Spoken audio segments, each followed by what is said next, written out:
mga idol, good morning. Oh, it's so hot morning. So ngayon po ay magdidilig muna ako ng mga halaman. Praise God at kahit wantusawa ako sa tubig, yes, hindi ako nagastos ng kuryente kasi po ay solar po ang ginagamit namin sa kuryente. Ito dumumi na nga ang aking planggana kasi yan po naka-stay na dyan. Months na po yan dyan. Hindi ko na siya ginagamit sa paglalaba. Gamit ko lang siya sa pagdidilig ng mga halaman. Ayan po, oh. So, yan. Kahit nagwantusawa tayo sa tubig, hindi naman natin binabayaran ang kuryente yung ginagamit dyan. Dahil ito po ay galing sa solar energy. So, yan po. Libre na kahit maghapong bukas ang aking water pump, ay hindi ako kinakabahan sa bayarin sa kuryente. Actually, ang laki nga po ng bayarin ko nitong dahil hindi ko po ginamit itong solar dahil pinaltan po ang kanyang inverter. Nilakihan ng inverter. So, 1 month pong medyo malito yung inverter na dati yung ginagamit ko. So, ngayon po pinaltan po ng malaki kaya ito po. Ganda na ng tubig ko ngayon. So, titingnan ko po ngayong May kung anong pagkakaiba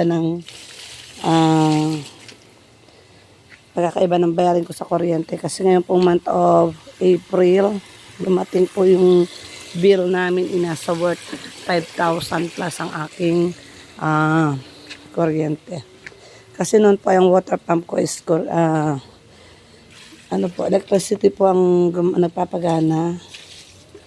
So, ito po yung solar ko ngayon ko sa titistingin.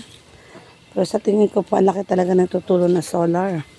Kaya kung gusto niyo po, sabi lang po kayo sa akin. And then, chat lang po kayo. Para po, umalis din ang inyong bayarin. Pero nung last time po kasi, medyo na-less din po naman siya noon. Saka sa 5,000 pong binabayaran ko sa kuryente ngayon, ay maghapon po talaga ang aking aircon. Kasi pag mainit po ang panahon, every Saturday, Sunday po, maghapon pong bukas ang aircon sa kwarto. Doon po ako nag-i-stay, doon po ako gumagawa ng trabaho ko. Sobrang init po kasi sa labas. Ayan. So ngayon naman po is maghapon man ang aking bukas na aircon, malilis naman po dahil pagdating sa washing machine at saka pagdating po sa water pump, ang ginagamit ko po ay solar na. Hindi po kaya ng solar ang aircon. Hindi po talaga niya kaya. Pero yung mga ilaw nyo po, television nyo, laptop nyo, printer nyo, ang mga electric pan nyo, kahit sabay-sabay po yan, kaya po niya. So, wala po kayong brownout. Wala po kayong brownout sa gabi. Makita niyo po, oh. Yan po ang kanyang oh. Ayan.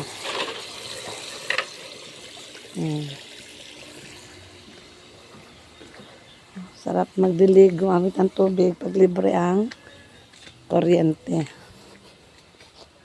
Kawawa naman mga halaman ko eh. Kawawa naman sila. Nakatapos na si kuya mo doon sa tabo.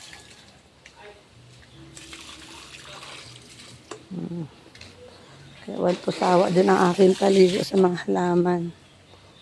Yan. Mamaya ako naman ang liligo.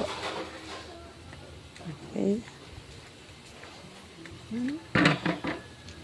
Hindi ko muna kinocultivate itong halaman. Hinintay ko muna ang tag-ulan. Doon ako magko-cultivate. I-replant ko po sila para sila maging mataba. Sarap na. So yan po. Sabay-sabay na bukas dito sa labas. And bukas din po doon sa loob. Ginagamit din doon ang tubig sa mga gripo. So kaya iba po dyan na nangangailangan ng mag-solar na po kayo. Chat nyo lang po ako. Text nyo lang po ako kung saan tayo pwedeng kung saan po kayo pwedeng bumili ng solar. Sila na rin po nagtatakid. Makita nyo po ang ganda oh. Yan. Sabay-sabay po yan. Pwede pong pagsabayin ang water pump at saka ang washing machine nyo. Pwede rin po kayong habang nagwa-washing, nagwa-water pump, pwede rin po kayong manood ng inyong television. At may iinom po kayong bukas na electric fan. Pag ganito po kaganda ang sikat ng araw, kaya niya po yan suportahan.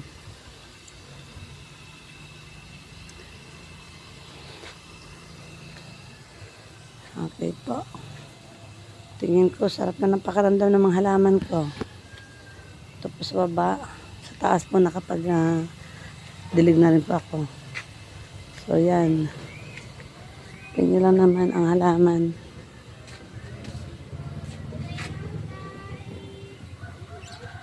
Parang tao rin yan. Kasi ang pagkain nila ay tubig.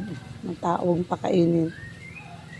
Malulumbay din yan, magugutom yan, mamamatay yan. Ganon din po ang mga halaman. Ang kalantangin pagkain ay tubig, sa mga fertilizer. Ang pinakapamatay ko po ng insekto sa halaman ay yung pong yung akin pong pang-spray na rin sa lamok. Sa hapon po, inaanahan ko po yan para hindi sila dapuan ng mga insekto. Gawa ko. Sarap ng ligo ng halaman.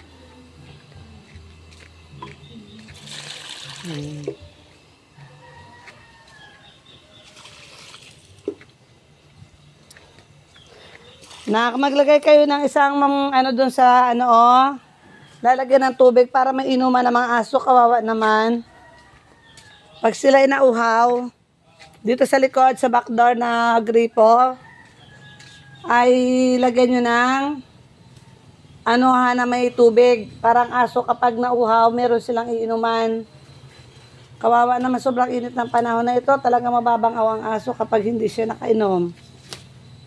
Ang tao nga pag hindi nakainom ay matindi ang nararamdaman. Ganyan din ang mga animals. Lagyan nyo ng anak. Yung hindi ginagamit ng mga planggana dyan or mga dyan na hindi ginagamit. Yung isa dito, hindi ko natatanggalan ng tubig. Maganda yan sa likod kasi hindi na initan.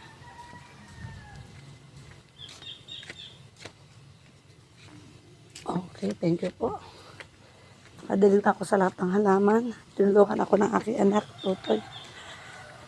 Ngayon naman ay maliligo naman tayo.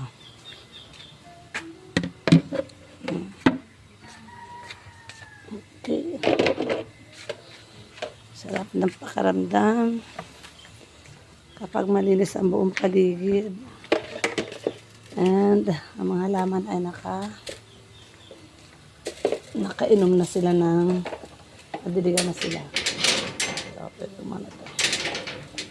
Pasok tayo.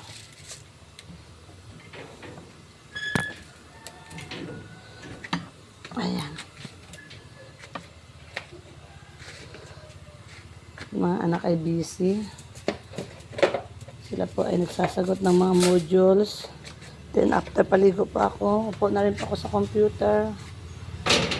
Marami rin pa akong gagawin. Ayan po.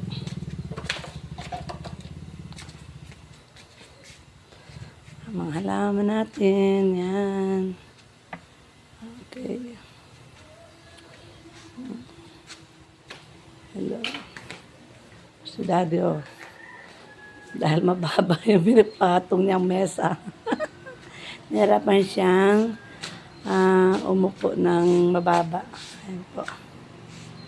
Bilang kita mahal ng yun na po, fold. Lahat ng mga mesa dito, dinala po lahat sa school. Okay.